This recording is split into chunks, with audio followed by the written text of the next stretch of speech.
NPS म्हणजे काय? आम्ही आमच्या करिअरची जेव्हा सुरुवात करत आहे तेव्हा सुरुवातीलाच एनपीएस मध्ये इन्व्हेस्टमेंट करावी का, अशा प्रकारच्या बऱ्याच शंका घेऊन माझा लहान भाऊ माझ्याकडे आला. त्याला नॅशनल पेन्शन स्कीम किंवा एनपीएस बद्दल भरपूर शंका होत्या आणि त्याच्यावरच आज आपण चर्चा करणार आहोत. थांबा, मिड एज पर्सनना या व्हिडिओ पासून लांब जाण्याची अजिबात गरज नाहीये, कारण या योजनेचा फायदा सर्वांना घेता येतो. सगळ्या प्रौढांसाठी आहे ही योजना. आणि इथे सगळ्यात चांगला भाग काय माहितीये का?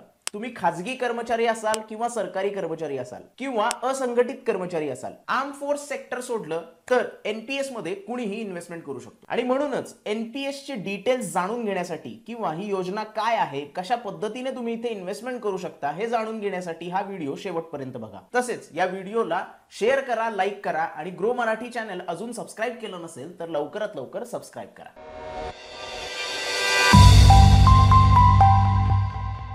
सगळ्यात पहिल्यांदा थोडंसं बेसिक जाणून घेऊया. एनपीएस म्हणजेच नॅशनल पेन्शन स्कीम. आता नॅशनल तर समजलं, पेन्शन म्हणजे काय? काळजी करू नका, मी तुम्हाला नॅशनल म्हणजे काय हेही सांगणार आहे, पण पहिल्यांदा पेन्शन म्हणजे काय हे जाणून घेऊया. पेन्शन हे नियमित उत्पन्न आहे जे तुम्हाला निवृत्तीनंतरही मिळत राहतं. अर्थातच हे काही हवेत आपल्याला मिळत नाही, आपल्याला यासाठी प्लॅनिंग करावी लागते. तुम्हाला काही पैसे याच्यासाठी बाजूला काढून ठेवावे लागतात, म्हणजे रिटायरमेंट नंतर, निवृत्तीनंतर त्याची एक किटी तयार होईल. आणि मग अशी वेळ येते की तुम्ही निवृत्त होता आणि निवृत्तीच्या याच टप्प्यावर तुम्ही बिल्डअप केलेली जी अमाऊंट असते त्यातली काही अमाऊंट तुम्हाला मिळू लागते. तुम्हाला परत मिळणाऱ्या या पैशाला आपण पेन्शन असे म्हणतो. आता तुम्हाला प्रश्न पडला असेल, किती वेळा आणि कसं काय? आता या प्रश्नाचं उत्तर आहे की तुमची पेन्शन योजना कोणती आहे त्याच्यावर या सगळ्या गोष्टी अवलंबून असतात. मुद्दा असा आहे की आयुष्यात तुम्हाला या वेळेला काही उत्पन्न मिळू लागतं आणि ही वेळ अशी असते ज्या वेळेला तुम्ही खर्च जास्त करत असता आणि तुमचं उत्पन्न कमी असतं किंवा तुम्ही काही कमवतच नसता. आणि हे उत्पन्न तुम्हाला रिटायरमेंट नंतर मिळतंय कारण तुम्ही तरुण असताना थोडेफार शहाणपणाने पैसे गुंतवले होते आणि बिल्डअप तयार केलेला होता. तुम्हाला माहिती आहे का तुम्ही शहाणे का होता ते?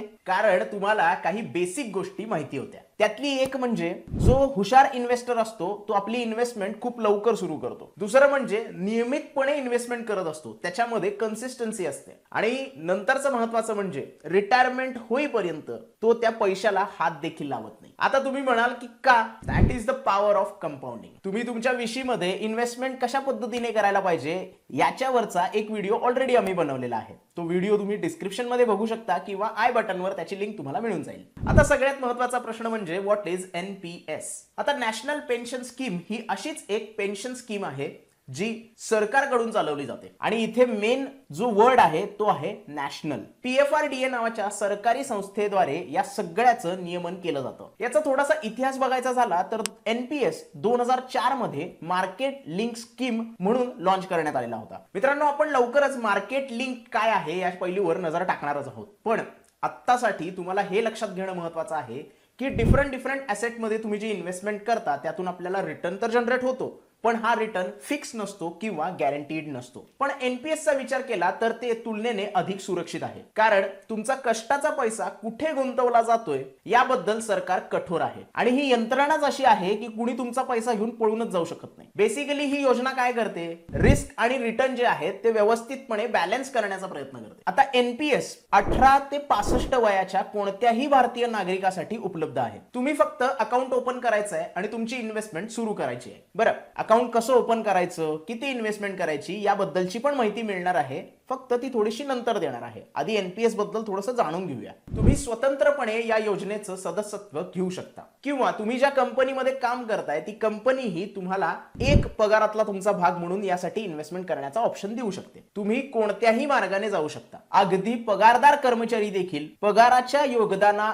व्यतिरिक्त अजून काही वेगळे योगदान याच्यामध्ये देऊ शकतो. जर तुम्ही प्रायव्हेट सबस्क्रायबर असाल तर त्याच्यासाठीची सगळी फ्लेक्सिबिलिटी एनपीएस तुम्हाला प्रोव्हाइड करते. म्हणजेच जेव्हा ही इन्व्हेस्टमेंट तुमचा पगाराचा भाग म्हणून जात नाही तेव्हा तुमचं अकाउंट मेंटेन करण्यासाठी वर्षाला 6,000 रुपये तुम्हाला इथे भरावे लागतात आणि जर तुम्ही तसं नाही केलं तर तुमचं अकाउंट फ्रीज होऊ शकतं. अशा परिस्थितीमध्ये छोटीशी पेनल्टी भरून तुम्ही हे अकाउंट अनफ्रीज करू शकता. आता ही पेनल्टी सध्या 100 रुपये इतकी आहे आणि खाते अनफ्रीज करण्यासाठी 6,000 रुपये तुम्हाला त्याच्यामध्ये भरावे लागतील. फायनान्शियल इयर मध्ये तुम्ही या फंडामध्ये कधीही पैसे इन्व्हेस्ट करू शकता. तसेच तुम्ही जर सदस्यता घेतली असेल तर ती रक्कम कधीही बदलू शकता. जर तुम्ही नोकरी चेंज केली, तुमच्या नोकरीची सिटी चेंज केली, तरीही कुठल्याही सिटीमधून तुम्ही हे अकाउंट ऑपरेट करू शकता. मित्रांनो, जर एनपीएस तुमच्या पगाराच्या पॅकेजचाच एक भाग असेल तर तुमच्या एम्प्लॉयर कडून केलं जाणारं योगदान आणि तुमच्याकडून केलं जाणारं योगदान हे वेगवेगळं असतं. तुमच्या पगारातून ठराविक दर महिन्याला एक अमाऊंट एनपीएस मध्ये इन्व्हेस्ट केली जाते. या योगदानाचा एक भाग एनपीएस मध्ये एम्प्लॉयर्स कॉन्ट्रीब्युशन म्हणून दर्शवला जातो. ही गोष्ट टॅक्स सेव्हिंग साठी वापरली जाते, ज्याच्यावर आपण थोड्या वेळात येणारच आहोत. जे लोक सरकारी कर्मचारी आहेत त्यांना या योजनेमध्ये सहभाग घेणं बंधनकारक आहे. दुसरीकडे आर्म फोर्सेस जे आहेत ते या योजनेसाठी अप्लाय करू शकत नाही. त्यांच्यासाठी विशेषतः वेगळी योजना आहे. जर तुम्ही खाजगी कंपनीमध्ये काम करत असाल तर तुम्ही या योजनेमध्ये न येण्याचं पण निवडू शकता. जर खाजगी कंपनीमध्ये काम करणाऱ्या कर्मचाऱ्यांनी एनपीएस ऑफर केली तर त्यांना कंपल्सरी पण असू शकतं किंवा ते व्हॉलंटरी पण तिथे इन्व्हेस्टमेंट करू शकतात. म्हणजे दोन्ही पर्याय त्यांच्या पुढे उपलब्ध आहेत. मित्रांनो, आता आपण आपल्या नेक्स्ट क्वेश्चनवर येऊया की एनपीएस नेमकं काम कसं करतं. एनपीएस दोन पर्यायांसोबत आपल्या समोर येतं, टियर 1 आणि टियर 2. आजच्या व्हिडिओमध्ये आपण टियर 1 याबद्दल बोलणार आहोत. टियर 2 बद्दल ऑलरेडी आम्ही एक व्हिडिओ बनवलेला आहे, ज्याची लिंक तुम्हाला डिस्क्रिप्शन मध्ये मिळू शकते. आता टियर 1 का अर्थपूर्ण आहे याच्यावर थोडीशी चर्चा करूया. सगळ्यात पहिल्यांदा टियर 1 प्लॅनचे बेनिफिट्स काय आहेत ते बघणं महत्त्वाचं आहे. सगळ्यात पहिलं बेनिफिट म्हणजे मार्केट लिंक्ड. आपण मगाशी याला थोडासा टच केला होता, पण मुद्दा व्यवस्थितपणे लक्षात येणं खूप जास्त गरजेचं आहे. म्हणून आता सविस्तर चर्चा करूया. एनपीएस तुम्हाला रिटर्नची गॅरंटी देत नाही. म्हणजे एनपीएस मध्ये जेव्हा तुम्ही इन्व्हेस्टमेंट करता तेव्हा रिटर्न नेमके किती मिळणार आहेत हे तुम्हाला माहित नसतं. हे एफडी किंवा पीपीएफच्या थोडंसं विपरीतपणे काम करतं. जर तुम्ही पीपीएफ मध्ये इन्व्हेस्टमेंट करत असाल तर त्याचे रिटर्न्स तुम्हाला किती मिळणार आहेत हे तुम्हाला माहिती असतं. पण एनपीएस मध्ये कसं आहे, इन्व्हेस्टमेंट ही मार्केट लिंक्ड असते. म्हणजे तुमच्या इन्व्हेस्टमेंटचा काही पार्ट हा इक्विटी मध्ये इन्व्हेस्ट केला जातो. त्यामुळे पीपीएफ आणि एफडी पेक्षा रिटर्न्स तुम्हाला इथे चांगले मिळणार असतात. आता तुम्ही विचार करत असाल की कसे काय. ट्रॅडिशनली आपण बघितलं तर लॉंग टर्म मध्ये जर तुम्ही इन्व्हेस्टमेंट केली असेल तर ज्या इक्विटी मध्ये तुम्ही लॉंग टर्म मध्ये इन्व्हेस्टमेंट करता त्याचे रिटर्न्स प्राइस जेवढी इन्क्रीज होते त्याच्यापेक्षा जास्तच असतात. आता जर तुम्ही थोडेसे प्रौढ असाल तेव्हा तुम्हाला माहिती आहे की किमतीतील वाढ याचा फटका तुम्हाला जास्त बसणार नाही. आता हे कळल्यानंतर पुढचा प्रश्न आपल्या डोक्यात येतो की नेमके पैसे कुठे गुंतवले जातात. त्याचं उत्तर आहे वेल रेग्युलेटेड. सध्या 10 फंड मॅनेजर एनपीएस चं पूर्ण मॅनेजमेंट बघत आहेत. हे सर्व फंड वेल रेग्युलेटेड किंवा विश्वसनीय आहेत. तुम्ही तुमच्या सध्याच्या फंडावर किंवा फंड मॅनेजरवर खुश नसाल तर तुम्ही फंड चेंजही करू शकता. प्रत्येक आर्थिक वर्षात एकदा तुम्हाला हे करायची ही संधी मिळते. नंतरचा बेनिफिट सगळ्यात जास्त चांगला आहे, ते म्हणजे एनपीएस ऑटोमॅटिकली डायव्हर्सिफाय करते. मित्रांनो, व्हिडिओ आफ्टर व्हिडिओ आता तुम्हाला ही गोष्ट लक्षात आलीच असेल की तुमच्या पोर्टफोलिओ मध्ये डायव्हर्सिफिकेशन कसे यायला पाहिजे याचा प्रयत्न आम्ही करत आहोत. एनपीएस हँडल करणारी जी काही रेग्युलर बॉडी आहे त्याला एनपीएसच्या इन्व्हेस्टमेंट मध्ये 4 डिफरंट ऍसेट मध्ये विभागलं गेलं पाहिजे किंवा ते विभागलं जाणं आवश्यकच आहे. आता ही गोष्ट इक्विटी सारख्या रिस्क असलेल्या ऍसेट मध्ये इन्व्हेस्टमेंट करण्यासाठी जी अमाउंट पाहिजे आहे त्या अमाउंट वरही लिमिटेशन्स घालते. आता तुम्हाला जे ऍसेट क्लास आहेत 4 ते तुम्हाला स्क्रीनवर दिसतच असतील. टियर 1 चा जो प्लॅन आहे तो पहिल्या 3 ऍसेट क्लास मध्ये इन्व्हेस्टमेंट करतो. त्याचबरोबर इक्विटी, कॉर्पोरेट आणि गव्हर्नमेंट बॉन्ड्स मध्ये देखील इन्व्हेस्टमेंट करतो. आता तुमच्या मनात एक प्रश्न पडला असेल की अरे देवा, तू तर म्हणतोयस की माझा याच्यावर कुठलाच कंट्रोल राहणार नाही. काळजी करू नका, तुमच्याकडे 2 पर्याय उपलब्ध आहेत, ऑटो चॉईस किंवा ऍक्टिव्ह चॉईस. तुम्हाला जर इन्व्हेस्टमेंट बद्दल काहीही माहित नसेल किंवा तुम्ही जाणकार इन्व्हेस्टर नसाल तर तुम्ही ऑटो चॉईसचा ऑप्शन निवडू शकता. आणि हे करण्यासाठी फक्त 2च गोष्टी तुम्हाला करायच्या आहेत. सगळ्यात पहिल्यांदा तुम्हाला तुमचा पेन्शन फंड मॅनेजर निवडायचा आहे. या 10 कंपन्यांपैकी एक हा असू शकतो आणि वास्तविक जो फंड आहे तो प्रत्येक ऍसेट क्लासला काही पर्सेंटेजनी चिकटलेला असतो. दुसरं म्हणजे तुमच्या रिस्क प्रोफाईलवर डिपेंडिंग असणारे ऑप्शन्स तुम्हाला निवडायचे आहेत. तुम्हाला 3 ऑप्शन्स मिळतात, कन्झर्वेटिव्ह, मॉडरेट किंवा अग्रेसिव्ह. आता नावाप्रमाणेच कन्झर्वेटिव्ह म्हणजे कमी धोका असलेला आणि अग्रेसिव्ह म्हणजे थोडासा जास्त धोका असलेला फंड असू शकतो. याच्या बदल्यात जर अग्रेसिव्ह फंड तुम्ही निवडला तर त्याचे रिटर्न्स तुम्हाला जास्त बघायला मिळू शकतात. आता जर तुम्ही अग्रेसिव्ह ऑप्शन निवडला तर इक्विटीमध्ये इन्व्हेस्टमेंटचा जो पोर्शन असतो तो जास्त असतो जर तुम्ही कंपेअर केलात तर कन्झर्वेटिव्ह बरोबर. That's it. आता सगळ्यात जास्त चांगलं सौंदर्य कुठलं आहे माहितीये का? तुमच्या वयामानाप्रमाणे हे जे अलोकेशन आहे ते ऑटोमॅटिकली चेंज होत असतं. इक्विटी मधलं अलोकेशन जे आहे ते वाढत्या वयाप्रमाणे कमी होत जातं. इथे तुम्ही बघू शकता की अग्रेसिव्ह ऑप्शन जर तुम्ही निवडलात तर तुम्हाला वयाच्या 35व्या वर्षापर्यंत इक्विटीचं अलोकेशन 75% एवढं करण्यात येतं किंवा तेवढ्याचीच परवानगी देतं. वयाच्या 35 नंतर दरवर्षी इक्विटीचं जे अलोकेशन आहे ते टप्प्याटप्प्यानं कमी होत जातं. मॉडरेटचा ऑप्शन जर तुम्ही निवडला असेल तर वयाच्या 35 पर्यंत इक्विटीचं अलोकेशन 50% इतकं असतं आणि कन्झर्वेटिव्ह चॉईस जर तुम्ही केला तर ते पर्सेंटेज 25% इतकं आहे. आता समजा जर मी ऑटो चॉईस निवडली कारण मला तो फंड ऑटो पायलट मोडवर हवा होता आणि अग्रेसिव्ह रिस्क प्रोफाईल जर मी निवडली तर माझं वय 35 वर्षापेक्षा कमी असल्यामुळे एनपीएस मध्ये जी मी इन्व्हेस्टमेंट करतोय त्याचं अलोकेशन 75% पेक्षा जास्त इक्विटी सेक्शनला जाईल. आता मी 35 वर्षाचा झाल्यानंतर हे इक्विटीचं अलोकेशन हळूहळू कमी होत राहील. मी 40 वर्षाचा पोहोचेपर्यंत हे इक्विटी सेक्शनचं अलोकेशन 55% येईल. आता इथे मला काहीही करण्याची गरज नाहीये. रक्कम जी आहे ती आपोआपपणे बॅलन्स केली जाईल. मित्रांनो, याच्या विरुद्ध ऍक्टिव्ह चॉईस जर तुम्ही घेतली तर फंड मॅनेजरच्या निवडीनंतर तुम्हाला 3 ऍसेट क्लास पैकी रेशो जो आहे तो निवडावा लागतो. Sorry, actually 4. ऍक्टिव्ह चॉईस मध्ये ऍसेट क्लास मध्ये निवडण्यासाठी तुम्हाला अल्टरनेट इन्व्हेस्टमेंटचा ऑप्शन देतो. तुम्हाला त्याच्यापैकी काहीही चूज करायचं असतं, पण ते तुमच्या कॉर्पसच्या 5% पर्यंत मर्यादित असलं पाहिजे. परंतु रेग्युलर बॉडी तुम्हाला क्रेझी करून सोडतात. एनपीएस मधील एनचा मुद्दा आहे ना म्हणजे इथे सरकारी संस्था तुम्हाला थोडंसं नियंत्रणात ठेवतात. इक्विटीच्या एक्सपोजरवर थोडीशी मर्यादा आहे. हे इन्व्हेस्टरच्याच फायद्याचं आहे. जेणेकरून जेव्हा तुम्ही निवृत्तीच्या जवळ जात असता तेव्हा स्टॉक मधल्या प्राइसचा जो बदल असतो तो तुम्हाला कमी असुरक्षित वाटला पाहिजे. सरकारी कर्मचाऱ्यांसाठी ही मर्यादा 50% इतकी आहे आणि इतरांसाठी ऍक्टिव्ह चॉईस मध्ये इक्विटीचं जे अलोकेशन आहे ते 75% इतकं आहे. तथापि वयाच्या 50 नंतर हे अलोकेशन थोडं कमी व्हायला लागतं. 50 वर्षानंतर दरवर्षी हा जो इक्विटीचा पोर्शन असतो त्यातला 5% कर्जासाठी वाटप केला जातो. आता हे वाटप कशा पद्धतीने होतं त्याच्यासाठी हा टेबल तुम्ही बघू शकता. इथे मला एक डिस्क्लेमर देऊ द्या. हे सगळे जे डिटेल्स आहेत ते नोव्हेंबर 2023 पर्यंतचे आहेत. भविष्यामध्ये नियम बदलूही शकतात. मित्रांनो, जर तुम्ही तुमच्या इन्व्हेस्टमेंटचे गांभीर्यानं मागोवा घेणारे ऍक्टिव्ह इन्व्हेस्टर असाल तर हे जे वाटप आहे किंवा हे अलोकेशन आहे फायनान्शियल इयर मध्ये तुम्ही 2 वेळा चेंज करू शकता. आता ही गोष्ट आपण थोडीशी नीटपणे समजावून घेऊया. सो जेव्हा मी 40 वर्षाचा होईन तेव्हा मी अग्रेसिव्ह चॉईस किंवा अग्रेसिव्ह ऑप्शन सिलेक्ट केला आहे ऑटो चॉईस मध्ये. तरीही माझा इक्विटीचा जो पार्ट असेल तो 55% मर्यादित असेल. पण 40 वर्षाच्या व्यक्तीने जर ऍक्टिव्ह चॉईस सिलेक्ट केला असेल तर त्याचा इक्विटीचा पोर्शन 75% इतका होईल. आता आपण आलेलो आहे नेक्स्ट बेनिफिट वर,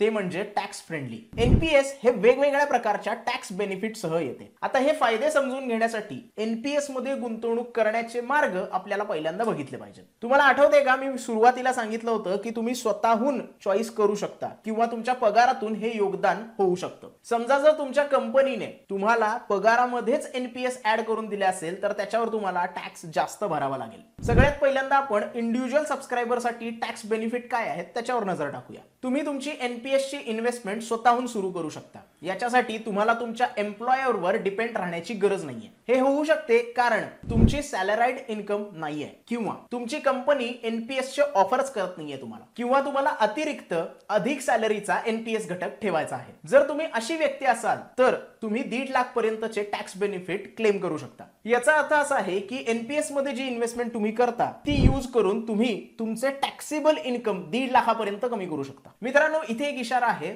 हे दुसऱ्या विभागाच्या एकूण लिमिटच्या अंतर्गत येते. आता दुसरा सेक्शन कुठला? कलम 80 CCE.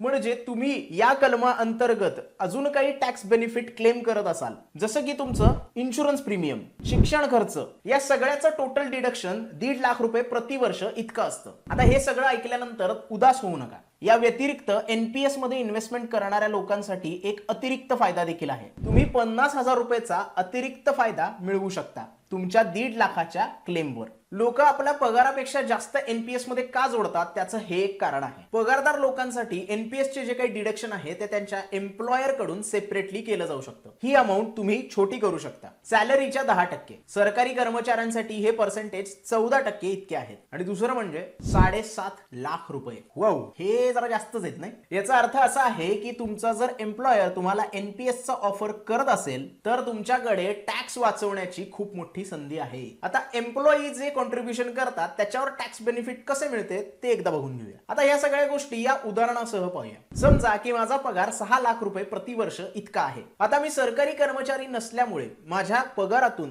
10% एवढा टॅक्स क्लेम मी करू शकतो माझ्या टॅक्सेबल इन्कम साठी आणि ती अमाऊंट होते 60,000 रुपये इतकी. आता मी ऍक्च्युअल किती टॅक्स सेव्ह केला हे माझ्या टॅक्स ब्रॅकेटवर अवलंबून आहे. इथे आपण उदाहरणासाठी घेऊया की मी सगळ्यात कमी टॅक्स ब्रॅकेटमध्ये कन्सिडर केला जातो आणि माझा पगार हे माझे एकमेव उत्पन्न आहे आणि मी इतर कोणत्याही प्रकारची सूट किंवा डिडक्शन घेऊ शकत नाही, तर मी या 60,000पैकी 5% म्हणजे 3,000 रुपयाची बचत करू शकेन आणि हे सगळं रक्कम पूर्णपणे गुंतवल्यानंतरसाठीच आहे. आता मॅच्युरिटी किंवा पार्शियल विड्रॉल जर तुम्ही करणार असाल तर त्याच्यावरचेही टॅक्स बेनिफिट आपल्याला आहेत, पण त्याच्यावर आपण थोड्या वेळाने येऊया. आता सगळ्यात महत्त्वाचं म्हणजे एनपीएस चे बेनिफिट काय आहेत त्याच्यावर थोडीशी नजर टाकूया. सगळ्यात पहिलं बेनिफिट म्हणजे लो कॉस्ट. एनपीएस इन्व्हेस्टमेंट हा सगळ्यात चीपेस्ट इन्व्हेस्टमेंटचा ऑप्शन म्हणून बघितला जातो, कारण याचं शुल्क जे आहे ते अत्यंत कमी आहे. म्युच्युअल फंडाची जी फी आहे ती 2 ते 2.5% इतकी आपल्याला बघायला मिळते आणि म्युच्युअल फंडाचं कंपॅरिझन केलं तर या तुलनेने फंड मॅनेजरची जी मॅनेजमेंट फी आहे ती एयूएमच्या 0.01% इतकीच आहे. आता एयूएम चा विचार तुम्ही टोटल फंडामध्ये किती पैसे गुंतवलेत यासाठी करू शकता. एयूएम बद्दल अधिक जाणून घ्यायचे असेल तर आय बटनवर येणारा हा व्हिडिओ तुम्ही चेक करू शकता. अदर जे चार्जेस आहेत ते खूप रिझनेबल आहेत आणि रिटर्न वाढवण्यासाठी ते आपली मदत करतात. या सगळ्याची लिस्ट तुम्ही इथे बघू शकता. अकाउंट ओपनिंग चार्जेस फक्त 50 रुपये, annual maintenance cost per account 190 रुपये, चार्जेस पर ट्रान्झॅक्शन 4 रुपये, इनिशियल सबस्क्रायबर रजिस्ट्रेशन चार्जेस 100 रुपये आणि इनिशियल कॉन्ट्रीब्युशन अपलोड 0.25% म्हणजे मिनिमम 20 रुपये आणि मॅक्झिमम 25,000 रुपये. तर हे होते एनपीएस चे बेनिफिट्स. आता संपूर्ण मुद्दा असा आहे की एनपीएस ही रिटायरमेंट साठी बनवलेली एक स्कीम आहे, त्यामुळे मॅच्युरिटीच्या वेळी याचं काय होतं आणि नेमकी पेन्शन तुम्हाला किती मिळू शकते हे जाणून घेणं खूप जास्त महत्वाचं आहे. त्यामुळे आपण विड्रॉल रूल्स काय आहेत हे बघूया. सध्या एनपीएसच्या उद्देशाने तुम्ही 60व्या वर्षी रिटायर होताय असे आपण मानूया. तुम्ही 60 वर्षाचे झाल्यानंतर तुम्ही एकूण रकमेच्या 60% अमाऊंट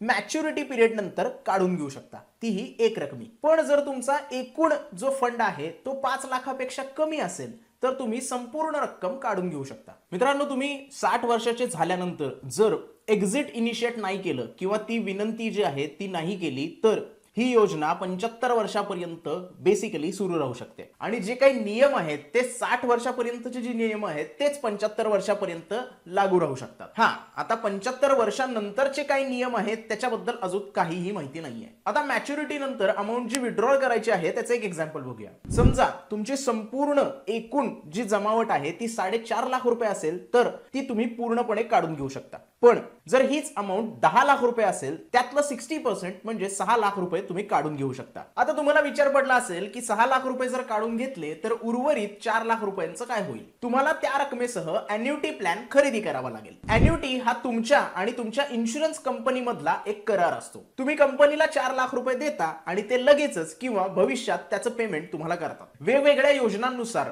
पेमेंटची जी काही वेळ आहे आणि जे काही रिटर्न्स आहेत ते बदलत असतात. आय गेस मला अॅन्युटीवर एक व्हिडिओ बनवायलाच पाहिजे. काय म्हणताय कमेंट मध्ये कळवा लगेच. मला आता चांगली खात्री आहे की एक प्रश्न विचारण्यासाठी तुम्ही जास्त घाई करत असाल. इमर्जन्सी असेल आणि एनपीएस मधून पैसे काढण्याशिवाय दुसरा कुठला पर्यायच नसेल तेव्हा काय. एनपीएस मधून जर तुम्हाला पैसे काढायचे असतील तर मॅच्युरिटी पिरियड पर्यंत 3 वेळा तुम्ही विड्रॉल रिक्वेस्ट करू शकता. आता हे अकाउंट ओपन केल्यापासून मेंटेन करण्यापर्यंत 3 वर्षांनंतरच करता येते. आता प्रत्येक वेळी पैसे जर काढायचे असतील तर मिनिमम जे काही अंतर आहे ते 5 वर्षाचं असलं पाहिजे. आता इथे एक गोष्ट महत्वाची आहे की पार्शियल विड्रॉल जर करायचा असेल तर विशिष्ट काही गरजांसाठीच तुम्ही पार्शियल विड्रॉल करू शकता. त्यामध्ये मुलांचं शिक्षण, त्यांचं लग्न, घराची खरेदी किंवा त्याचं रिस्टोरेशन जर करायचं असेल अशा प्रकारचे काही कारण समाविष्ट आहेत. त्याचबरोबर जर काही गंभीर आजार असेल तर तोही याच्यामध्ये समाविष्ट केलेला आहे. याच्यासाठीही तुम्ही पैसे काढू शकता. या सगळ्या ज्या काही अटी आहेत त्या सरकारी संस्थाने आपल्याला घालून दिलेल्या आहेत आणि एनपीएसच्या वेबसाईटवर पण या अटी तुम्ही बघू शकता. आता नंतरचा प्रश्न आहे की किती पैसे काढू शकतो. तुमचं जे काही एकूण योगदान आहे त्याच्या 25% अमाऊंट तुम्ही पार्शियली विड्रॉल करू शकता. त्यामुळे तुमच्या एनपीएस खात्यामध्ये जर 4 लाख रुपये जमा झालेले असतील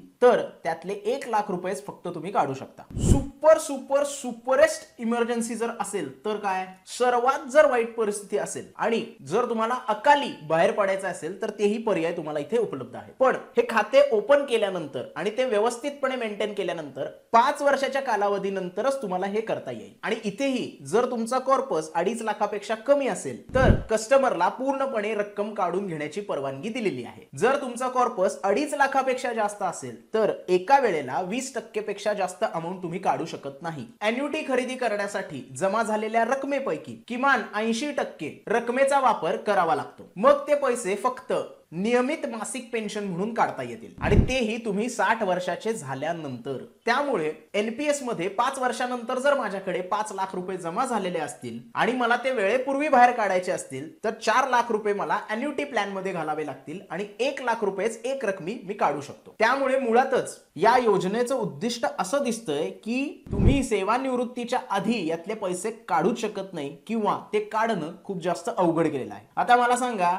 हे चांगलं आहे का वाईट आहे? मी म्हणेन हे आपल्या सर्वांसाठी चांगलंच आहे, नाही का? आता नंतरचा प्रश्न येतो की जर समजा अकाउंट होल्डर किंवा जो सबस्क्रायबर आहे त्याचा अचानक दुर्दैवी मृत्यू झाला तर जो काही सगळा कॉर्पस आहे तो त्याच्या वारसाला दिला जाईल. आता तुम्ही एक इंटरेस्टिंग प्रश्न विचारण्याच्या मूड मध्ये दिसताय की एनपीएस मध्ये जर मी पार्शियल विड्रॉल केलं तर मला टॅक्स बेनिफिट मिळतील का? Hold your breath. तुम्ही पार्शियली जी रक्कम काढताय ती सेल्फ कॉन्ट्रीब्युशन मधली आहे आणि त्याच्या 25% आहे, त्यामुळे त्याच्यावर तुम्हाला टॅक्स बेनिफिट मिळू शकतात. आता येतो तो सगळ्यात महत्वाचा प्रश्न, म्हणजे how to invest in national pension scheme. NPS मध्ये तुम्ही ऑफलाईन किंवा ऑनलाईन दोन्ही पद्धतीने इन्व्हेस्टमेंट करू शकता. सगळ्यात पहिल्यांदा आपण ऑफलाईन प्रोसेस बद्दल बघूया. तुम्हाला जे वेलकम किट मिळतं त्याच्यामध्ये तुमचा अकाउंट नंबर आणि पासवर्ड तुम्हाला मिळतो. या प्रक्रियेसाठी एक वेळेसाठी केवळ 125 रुपये शुल्क तुम्हाला द्यायचं आहे आणि ही रजिस्ट्रेशन फी असणार आहे. आता आपण ऑनलाईन प्रोसेस बघूया. मी एका मित्राला ऑनलाईन अकाउंट ओपन करण्यासाठी मदत केलेली आणि ही प्रोसेस खूपच सोपी आहे. अगदी अर्ध्या तासापेक्षा कमी वेळामध्ये त्यांना अकाउंट ओपन केलं होतं. सगळ्यात पहिल्यांदा आम्ही enps.nsdl.com ला भेट दिली आणि नंतर त्याचे अकाउंट जे आहे ते आधार कार्ड, पॅन कार्ड आणि त्याच्या मोबाईल बरोबर लिंक करून घेतले. त्यानंतर मोबाईलवर जो काही ओटीपी आला होता त्याची पूर्ण पडताळणी केली आणि सबमिट केलेलं आणि या सगळ्यामुळे एक अकाउंट नंबर क्रिएट झाला आणि हाच नंबर आम्ही एनपीएस मध्ये लॉग इन जनरेट करण्यासाठी वापरला. जर समजा तुमचं एखाद्या बँकेमध्ये सॅलरी अकाउंट असेल तर ही प्रक्रिया अजूनही सोपी होऊन जाते आणि काही क्लिक्सवर तुम्ही एनपीएस मध्ये इन्व्हेस्टमेंट सुरू करू शकता. मित्रांनो, आता सगळ्यात महत्त्वाचा प्रश्न म्हणजे एनपीएस तुमच्यासाठी राईट ऑप्शन आहे का? सो एनपीएस तुमच्यासाठी एक असा कॉर्पस तयार करतो ज्याच्यामध्ये लो इन्व्हेस्टमेंट आहे आणि चार्जेस देखील कमी आहेत आणि पोटेन्शियल रिवॉर्ड तुम्हाला जास्त मिळण्याची शक्यता आहे. इतर कोणत्याही योजनेप्रमाणे तुम्ही जितक्या लवकर इथे इन्व्हेस्टमेंट सुरू कराल तितका जास्त फंड तुम्ही जमा करू शकता. अर्थातच तुम्ही कुठलाही इन्व्हेस्टमेंटचा निर्णय घेण्याच्या अगोदर तुमची रिटायरमेंट नंतरची उद्दिष्ट काय आहेत, तुमचं रिस्क ॲपेटाईट काय आहे, इन्व्हेस्टमेंट होरायझॉन काय आहे, या सगळ्या गोष्टी लक्षात घेणं खूप जास्त महत्वाचं आहे. आणि कधीही लक्षात ठेवा, फायनान्शियल ॲडवायझर कडनं मार्गदर्शन घेणं हे कधीही फायद्याचं ठरत असतं. कारण तुमच्या वैयक्तिक गरजा पूर्ण करण्यासाठी, काही फायनान्शियल डिसिजन घेण्यासाठी तुम्ही आर्थिक सल्लागार किंवा फायनान्शियल ॲडवायझरची मदत घेत असाल तर ती तुम्हाला कायमच फायद्याची ठरणार आहे आणि त्याचबरोबर योग्य स्कीम निवडण्यासाठी तो तुम्हाला मदत करू शकतो. अरे जाऊ नका, अजून थांबा. माझ्याकडे तुम्हाला सांगण्यासाठी एक सिक्रेट आहे. तुम्हाला काय वाटलं मी टियर 2 बद्दल विसरलोय? नक्कीच नाही. इथे एक व्हिडिओ आहे जो टियर 2 ची सगळी माहिती देतो आणि इतर योजनांचं कंपॅरिझनही करतो. तर आता मला तुम्ही सांगा की तुम्ही एनपीएस मध्ये इन्व्हेस्टमेंट सुरू करणार आहात का? आणि हे तुम्ही मला कसं सांगाल? कमेंट मध्ये. आजच्या व्हिडिओमध्ये एवढंच. हा व्हिडिओ तुम्हाला कसा वाटला हे कमेंट मध्ये कळवा. व्हिडिओ आवडला असेल तर जास्तीत जास्त लोकांपर्यंत हा व्हिडिओ पोहोचवा. व्हिडिओला जास्तीत जास्त लाईक करा आणि ग्रो मराठी चॅनल अजून सबस्क्राईब केलं नसेल तर वाट बघू नका, लवकरात लवकर सबस्क्राईब करा. कारण पर्सनल फायनान्स बद्दलचे असेच व्हिडिओ आम्ही तुमच्यासाठी आणत असतो. भेटूया एका नवीन व्हिडिओमध्ये एका नवीन विषयासह. तोपर्यंत धन्यवाद.